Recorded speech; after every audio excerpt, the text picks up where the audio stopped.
como nós seguimos a vontade de Deus e aquilo que Deus quer, eu estou seguindo a vontade dele. E quando foi nessa tarde, eu orando, buscando Deus, mudou um pouco o rumo da mensagem que eu quero ministrar aqui nessa noite. E a mensagem que eu vou ministrar nessa noite talvez seja uma mensagem conhecida, uma mensagem que ao abrir a sua Bíblia e falar Evangelho de Marcos capítulo 5, talvez você já logo percebeu que seja. Ou vai falar da filha de Jairo, ou vai falar da mulher de fluxo de sangue. Duas mensagens super conhecidas, que talvez para muitos que estão aqui nessa noite possa falar: eu já conheço essa mensagem de cor e salteado, já sei aonde vai terminar essa história. Mas eu quero aqui meditar e passar para vocês juntamente nessa noite o que Deus colocou no meu coração quando nessa tarde eu estava meditando na palavra dele. E Deus me fez meditar profundamente na história de Jairo. E nós vemos, como todo mundo conhece, Jairo era um homem importante. A Bíblia fala que ele era um dos principais da sinagoga. Sendo um dos principais da sinagoga, ele tinha um cargo de muita importância. E por exercer um cargo de muita importância, ele era muito conhecido. Afinal de contas, era costume dos judeus de frequentar a sinagoga. Fazia parte e faz parte ainda hoje dos judeus frequentar a sinagoga e aprender ali. E a Bíblia fala que um desses principais da sinagoga, por nome de Jairo, de repente se viu em uma situação muito difícil. A Bíblia fala que Jairo tinha uma filha de aproximadamente 12 anos de idade. E a Bíblia fala que aquela criança começou a adoecer, começou a ficar doente, e Jairo então começa a ficar preocupado. E eu comecei a meditar e tentar entender qual era a situação e como estava o coração de Jairo naquele momento. Imagina só quando ele pôde ver que ali diante dele estava uma filha de 12 anos de idade, muito doente, e talvez ele possa ter procurado todos os socorros, talvez ele possa ter procurado todas as ajudas, mas não tinha mais o que fazer. Como muitas das pessoas conhecem aqui a minha história, a história da minha família, eu infelizmente pude enfrentar uma situação dessa. Infelizmente eu também tive a oportunidade, não sei se oportunidade é uma palavra boa para se usar, mas a minha família passou por uma situação como essa, em que a gente estava ali diante da minha irmãzinha, pequena, novinha, e de repente ela doente. Eu tinha ido com a minha mãe no hospital, durante o dia ela foi medicada, voltou para casa, mas quando foi chegando à tarde, ela começou a piorar, e eu lembro muito bem da cena do meu pai, da cena da minha mãe, entrando em desespero, sem saber o que fazer. Afinal de contas já tinha procurado os médicos e não tinha mais o que fazer. Então eu comecei a pensar também em como Jairo estava naquele momento.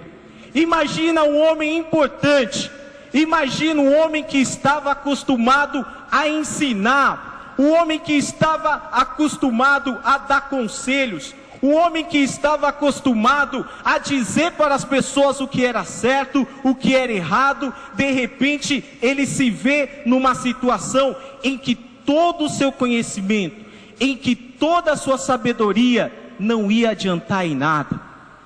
E então eu começo a imaginar o desespero que Jairo começa a em ver aquela imagem diante dele, sem ter nenhuma reação, sem poder o que fazer. E a Bíblia fala também, como é de costume, se todo mundo lê a Bíblia, vai ver que Jesus, ele frequentava a sinagoga.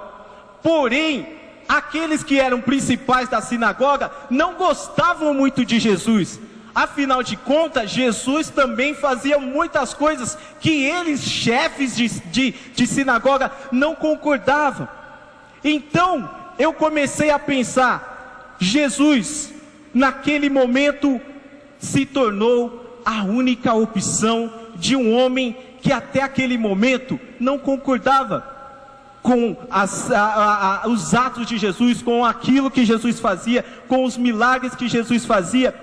Então aí eu vejo uma grande lição que aquele homem nos dá, que é o seguinte: ele tirou todo o seu orgulho, ele tirou toda a sua soberba, ele se colocou agora numa opção que para muitos seria humilhante, em ir atrás de um homem que para muitos era chamado de profetinha, ou talvez para muitos era um homem que fazia milagres, que faziam coisas, mas não tinha importância nenhuma. E um homem muito importante como Jairo agora se vê em uma solução aonde a única pessoa que pode resolver os problemas dele é alguém que ele talvez não gostava, que talvez ele não concordava com as suas atitudes. E a Bíblia então fala que naquele momento então, Jairo, ele vendo como a única opção, talvez olhando para aquela situação e vendo a sua mulher chorando, vendo seus amigos tristes, vendo sua família desesperada, sem ter solução, então Jairo se levanta e vai ao encontro de Jesus, que seria a sua última opção. Meu irmão, minha irmã, nós aprendemos nessa lição que existem momentos em que nós temos que reconhecer que mesmo com todo o nosso diploma, que com toda nosso conhecimento, existem coisas na nossa vida que só Jesus pode fazer. Existem milagres na nossa vida que não adianta o seu conhecimento, que não adianta aquilo que você tem, não adianta o seu poder aquisitivo, não adianta o seu estado, e somente Jesus pode resolver. E talvez neste momento você esteja enfrentando uma situação como essa, em que você olha e vê: meu Deus, o meu dinheiro não está podendo resolver o meu problema, o meu dinheiro não está trazendo solução para a minha família. Mas o que Jesus manda te dizer nessa noite é que Ele é a solução para a sua família. Mas irmão, nunca na Bíblia você vai encontrar que foi fácil chegar até Jesus. Você pode olhar que em todo o Evangelho que fala dos milagres de Jesus, nós vemos que para chegar até Jesus tinha uma multidão. A Bíblia fala que aonde Jesus ia, uma multidão seguia ele. Uma multidão cercava Jesus e era muito difícil ter acesso a Jesus. Então imagina aquele homem com pouco tempo, pois a sua filha estava cada vez mais piorando, ficando ruim. E além dele ter que ir atrás de Jesus, ele ainda tinha que enfrentar essa multidão. Ele tinha que transpor barreira para poder chegar até Jesus, sabendo que o seu tempo era escasso, que o seu tempo estava acabando. Mas mesmo assim, ele se levanta e enfrenta a multidão. E a Bíblia fala que após enfrentar a multidão, ele chega até Jesus e se humilha, se prostra diante de Jesus e diz: eu tenho uma filha, ela está doente e eu preciso que o Senhor vá lá, coloque as mãos para que ela seja curada. Agora tem um detalhe importante: imagina, a multidão era grande que estava na volta de Jesus. Se ele era um homem importante, então com certeza grande parte daquela multidão conhecia aquele homem. Grande parte daquela multidão, quando olhou e viu e falou: olha ali, é Jairo que está se prostrando, que está pedindo ajuda para Jesus. Imagina então o quadro de humilhação a que Jairo teve que se colocar em busca de um milagre.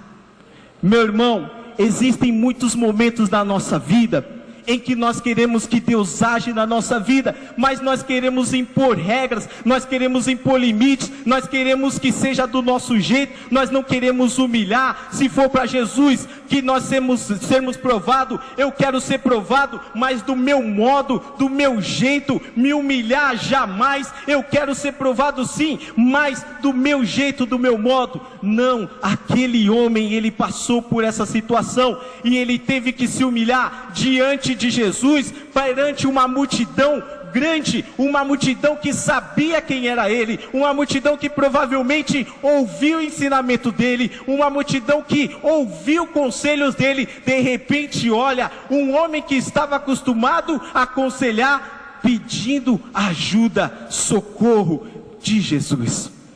Meu irmão, na nossa vida nós precisamos realmente reconhecer que só Jesus tem poder. Nós precisamos reconhecer na nossa vida que existe momentos, existem situações na nossa vida em que nós nos sentimos humilhados, em que nós sentimos envergonhados. Existem momentos nas nossas vidas em que nós olhamos e vemos pessoas zombando da gente, pessoas olhando para o nosso lado e falando: olha, tá vendo a situação que você se encontra? Tá vendo essa fase que você está passando? Tá vendo? Olha só, muitas pessoas ficam te apontando. Existem momentos em que nós passamos humilhação, mas quando nós estamos diante de Jesus, nós sabemos que com todas as humilhações, com todos os sofrimentos, com tudo que se levante, nós sabemos que só Ele tem o milagre. Aleluia! E a Bíblia fala então que Jesus, ele se levanta, Jesus então aceita o convite de Jairo e se dirige até a casa de Jairo. Durante esse período acontece um grande milagre que todos já conhecem, aonde uma mulher também no meio daquela multidão, ela toca nas vestes de Jesus e ela é curada de um fluxo de sangue, de uma doença que ela sofria há 12 anos. Jesus ainda opera um milagre a caminho de outro milagre. E a Bíblia fala então que quando Jesus estava terminando, quando Jesus estava ali, a caminho da casa de Jairo, a Bíblia fala então que vem uns amigos de Jairo, uns amigos que também faziam parte da sinagoga, e diz para Jairo assim: Jairo, não incomode mais o mestre, a sua filha faleceu, não tem mais jeito, a sua filha morreu, deixe o mestre seguir o seu caminho, deixe o mestre ir embora, porque não existe mais saída, não existe mais solução para o seu problema. Quando eu estava meditando nessa palavra, me veio algo muito importante. Para aqueles que estavam ali naquela multidão, realmente era a última opção, era que Jesus fosse lá e curasse a filha de Jairo. Sabe por quê? Pelo menos até o que a Bíblia relata, até aquele momento nunca tinha acontecido um milagre de ressurreição naquela região. Jesus não tinha realizado nenhum milagre. Aí está o grande detalhe desse versículo que eu li nessa noite, que a Bíblia fala assim: e tendo Jesus ouvido estas palavras, as palavras que os amigos de Jairo disse para ele: não incomode mais o mestre, não existe mais esperança, não tem como, deixe o mestre ir embora, porque não há mais solução. Aí Jesus chega para Jairo e diz assim: não temas, crê somente. Meu irmão, sabe por que Jesus Cristo falou aquilo para ele? Porque você pode olhar na Bíblia que Jesus não opera milagres se não há fé. Se a pessoa não acredita, não acontece o milagre. Em nenhuma passagem bíblica você vai encontrar um milagre espontâneo de Jesus. Todos os milagres que Jesus realizou é porque ele falava: você crê que você pode ser curado? Então você vai ser curado. Você crê que você pode enxergar? Então enxergue. Você crê que você pode andar? Então ande. Você crê que você pode ser curado? Então seja curado. Então Jesus, vendo aqueles amigos dele, dizendo para Jairo: Jairo, não adianta, não tem mais solução. Jesus Cristo trata logo de dizer para ele: Jairo, sabe essa esperança que está no seu coração? Não deixa ela apagar ainda, não deixa ela apagar, porque existe sim uma esperança para a sua vida, Jairo. Existe sim um milagre para a sua filha, existe sim uma solução para este seu problema, existe sim uma solução para essa sua dificuldade. Meu irmão, muitas das vezes nós estamos diante do Senhor e nós estamos enfrentando tantas lutas, tantas provas, e nós falamos assim, toda vez que nós chegamos na igreja, passa um domingo e você ouve a palavra dizendo: creia, há esperança. Vem mais uma outra segunda-feira, você ouve a palavra de Deus: não desista, há esperança.